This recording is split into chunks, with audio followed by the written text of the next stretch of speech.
I love this next story. The head of the White House National Security Council is reportedly firing hundreds of Obama holdovers to end leaks of sensitive information. And it's about time to consolidate a, quote, bloated staff. Robert O'Brien is leading the reform and plans to cut the staff that grew to as many as 450 people under President Obama at the National Security Council to less than 120 by next year. Great stuff. Former FBI Director Andy McCabe also lies detailed in newly released documents from the Justice Department watchdog investigation.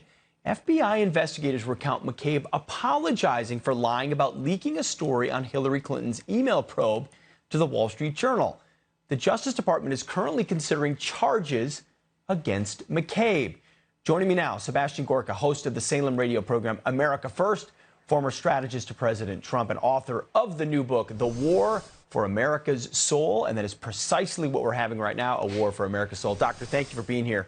So when it comes to a guy like Andy McCabe or James Comey, is there hope on the horizon that there's actual accountability? Or if they say sorry, are they going to get away with it?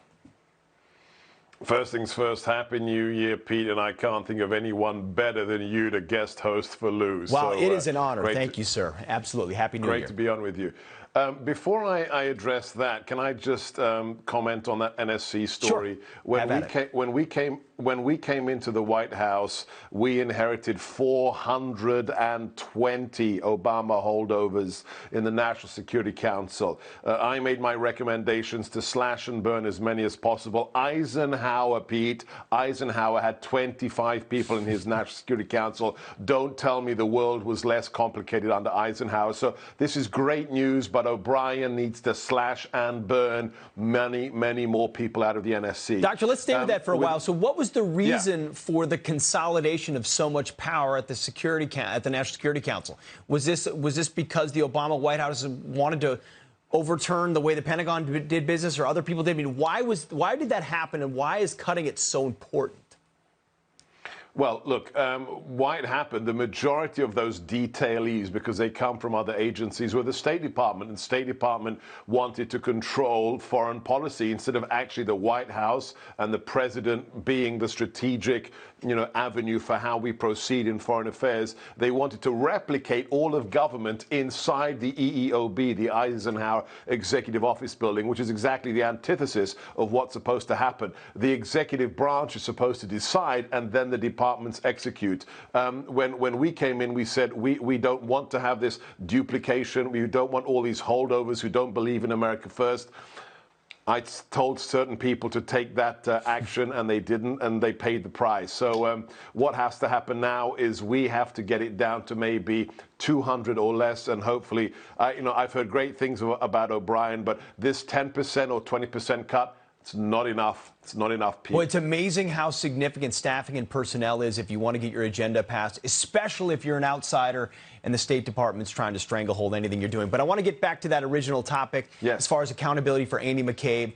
Are you hopeful that a deception to a federal investigator will actually lead to someone being held to account? I asked somebody that sigh is familiar. Because it's frustrating for a lot of people watching.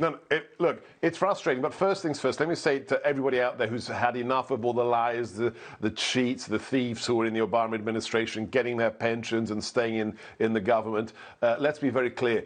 America hasn't had an attorney general until February of last year. Jeff Sessions, for all the nice things about Jeff, for endorsing the president as a first sitting senator, as soon as he took the Kool-Aid from the deep state about recusing himself unnecessarily, he was AWOL. He was absent without leave. We didn't have an attorney general until Bill Barr comes along. And here's the good news. I asked somebody who worked for Bill Barr when he was the AG last time, and he told me this is exactly the person Donald Trump needs, because AG Barr is quiet, but he is a knife fighter, and he has nothing to prove, and he wants to clean that stables. Secondly, John Durham has a reputation for one thing, Pete: putting bad people in prison, including people who wear a badge and a gun. So MAGA guys out there, Trust Bill Barr, trust John Durham. It just feels like the entire system is slanted. You got someone like General Michael Flynn who misremembered one phone call. He's charged with a felony. Yes. And then you got someone like Andy McCabe puts his head down and says, well, I guess I'm sorry about it. And you worry that he's going to skate. So you're saying give it a little bit more time. This time, justice could be served. Let me give you one last piece of actual empirical evidence. Look at what has happened in just the last few weeks with this ridiculous IG report from Horowitz. Inspector generals are bureaucrats who are there to protect bureaucracies. Every time he made an absurd statement like, I found no political bias, what happened? Almost instantly, both John Durham and AG Barr went on record saying, oh, no, no, no, no, we found things that you didn't see and your conclusions are not justified. So the fact that AG Barr and Durham are already making that statement, all I'm going to say is, Pete, get the popcorn ready.